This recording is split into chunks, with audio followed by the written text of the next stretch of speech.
friends, Happy New Year, and welcome back to another Sims for Writers video. I'm going to be honest with you and let you know that it's been a stupidly complex process, even having the functionality to record this video today.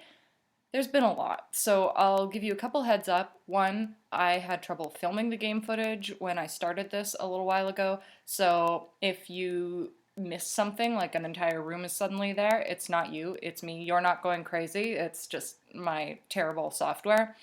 And I do have a script and my gaming footage sort of at this level, so if you see me looking down, I'm looking at the game and my notes about what I want to comment on. I can't. But complaining is boring, so let's get to it. For a quick personal update, writing related, I have completely fallen behind with my writing over the holidays. It's fine, it's expected. I knew that I was expecting too much from myself, thinking that I could keep up the whole NaNoWriMo energy through the holidays, but I am getting back to it now, and doing this video, writing has been a really good exercise to start things up again. As I mentioned in my first Sims video, I just want to point out to other writers that this is an incredibly useful tool. It really helps you to put ideas that are otherwise just living in your head onto the screen in front of you. I highly recommend it as an exercise, especially if you have writer's block, because it changes your perspective. And as an artist, I find I can do that with my drawing, but that still uses the same creative energy that I use for writing, which can be kind of painful sometimes. So this gives you a more light and playful option with the same effect. Okay, so a bit of backstory where the Cadogan mansion is concerned. In the world of A Time When Demons, Wicca families tend to be of old bloodlines and come from wealthy backgrounds. While there are a few exceptions to this rule, when you combine magical abilities which allow you to get ahead in the world more easily with the Wicca community's commitment to arranged marriages, you don't see a lot of new family lines popping up.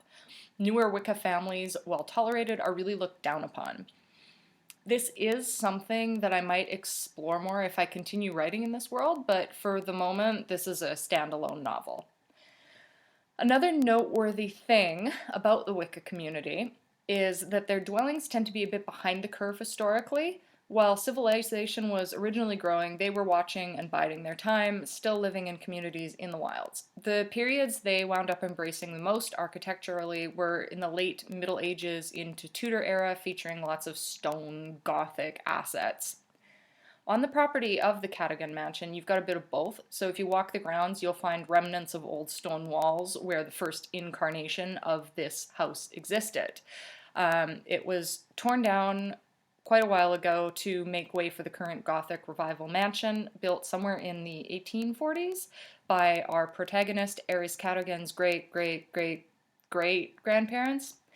A family tree is something I haven't made yet. I am looking forward to doing so. While the house now is made outside of dark stone with black and white paint to give it a stark and imposing nature, when Aeres used to play on the property as a child, she'd find that the paint covered older paint, which was of a brighter nature, showing that in the Victorian era it was closer to one of the time's painted lady homes with tea green and purple accents. As you can see in the interior of the home, it has a main floor, second floor, basement, along with a few little secrets, much as you would expect in a magical home.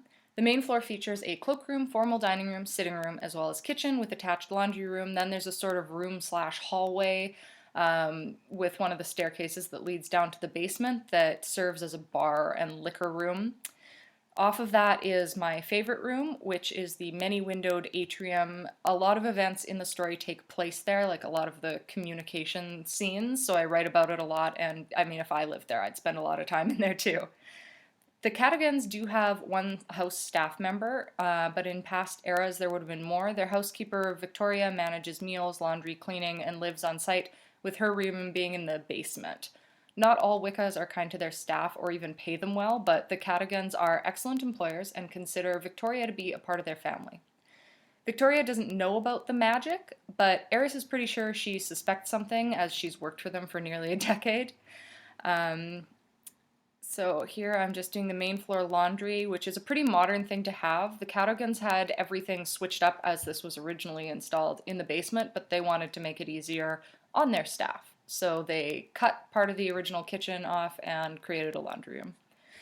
So this kitchen, I really made it like a fantasy kitchen that I'd personally love to cook in. I think it's really cute and classy while still retaining its witchy quirks. The only thing is, when I write it, I picture it maybe a little bigger with one of those like long rectangular medieval butcher block tables. You see them in like every medieval movie and TV series where there's a kitchen scene. And it would serve as a food prep space, but also a good area for staff to sit down and take a break. And Victoria finds herself eating in there most of the time and taking a break to read. Going back into the secret areas that I mentioned, the first and most obvious one of these is Aeres' father, Stuart's study. Back at the beginning of this build, I don't know if you noticed, but I did place a hidden bookshelf door leading into it, so when someone enters the house, they see this fancy entryway, but the study's not immediately apparent, though there are windows in there, and it's a pretty big room, so it's not a huge secret, like you're going to be able to tell that there's a room in there. So with that, the last room that I'm decorating is this study. It's the most magical room of the house, and Stuart spends his time in there working on his day job or for the magical community. While Aeris' mom Ava is a witch, she's a really casual practitioner, so that's why pretty much everything functionally magic in their home is sequestered away here.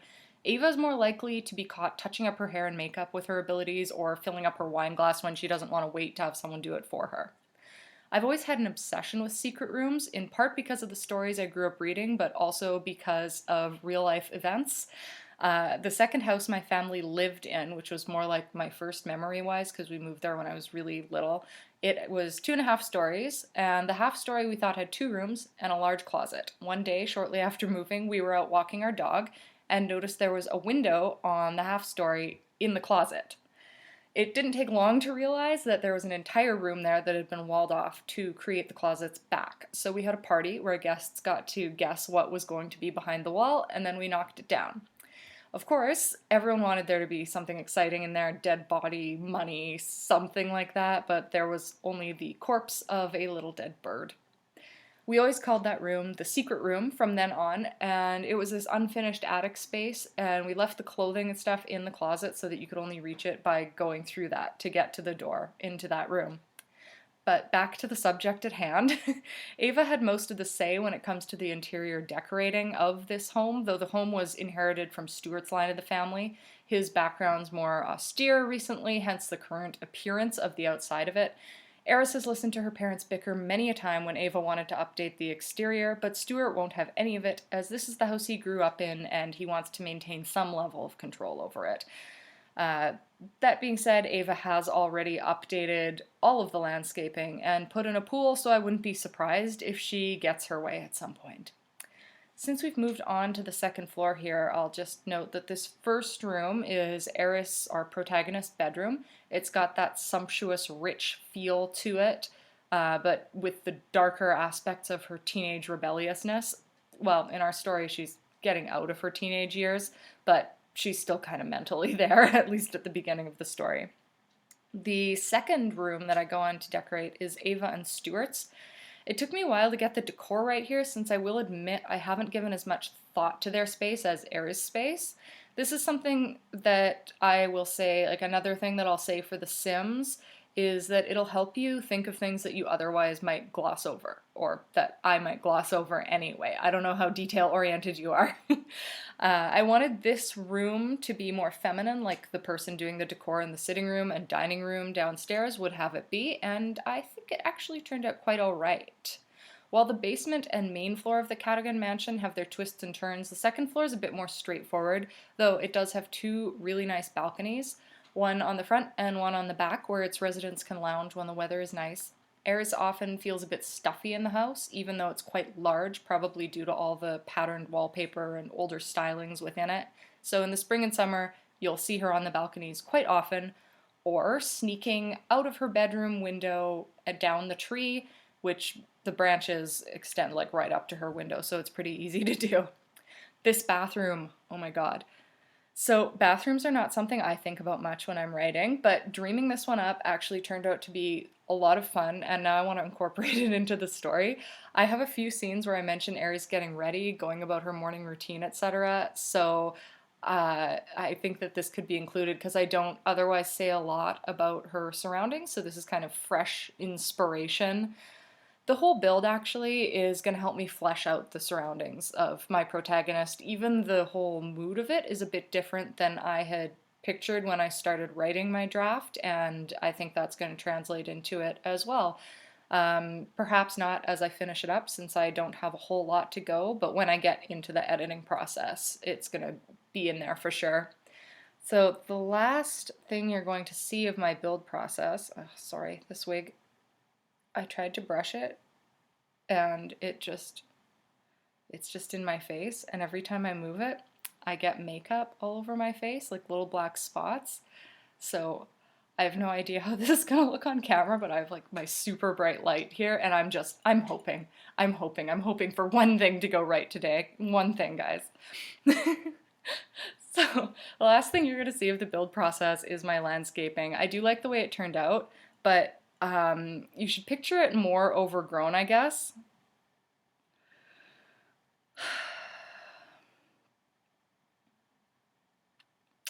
It's hard to make landscaping look really wild in The Sims. On the Cadogan property though, there is a manicured area that Ava has gardeners come and look after, but beyond that, there is a woody, wild area that stops nearby properties from seeing in and stops them from having to see the properties around them. Aside from the lack of wildness, there is a lack of secret trapdoors in The Sims. Kind of expected. And this basement area that you're seeing actually has a trapdoor leading down to it, not a manicured staircase, but that's all I could manage in this. So you have to go out into the yard like with a walking stick and know where it is already, know it exists, poke around, find the hollow spot, and then you get into the door, and that's how you go down into that secret prison part of the basement. Yes, yes, I did say prison. These people are not evil, though. They are looking after a thing called an anomaly, which all Wicca families have to look after. It's their societal burden. Some of them are related to the family, some are just random, and they tend to be restless spirits, so poltergeists, things like that. So in this prison, they do have a poltergeist, and he's pretty harmless. He's angry and he's wild in the mind.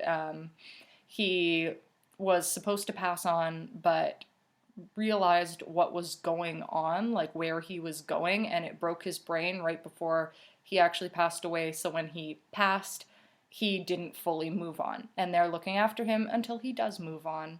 So that's what the prison is for. But you can't have nosy humans getting in there and finding out what's up. With the rest of the basement, which is one of the parts that the build went missing, sadly, it sucks because I did really like it, but it has a lot of magical artifacts down there. Oh my god, really? Really? This is where we're at today. The thing with the basement is there are a lot of magical artifacts down there. It is really this big storage place for antiques and such. It's another reason why you would assume that Victoria does know something's up, because she's around that stuff all the time. And it's not like anyone in the house is an archaeologist or something. They're just an old family with a lot of historical crap. And I suppose any old family is going to have that, but these antiques are different. So finally, we are in the walkthrough now. I'm a bit clunky with this part of it. I haven't found a way that I really like to do it yet, but you still will get to see the halls and the rooms sort of like you're in them a little bit. I've got Aeres walking through. The other people in the household right now are Charlotte and Cami. They're her best friends, and the two of them are dating. So you'll see Aeres walk through them a little bit. Oh, and see their skills go up and stuff. I tried to hide the notifications, but you can't stop Sims from doing their thing when they're walking through their house, unfortunately.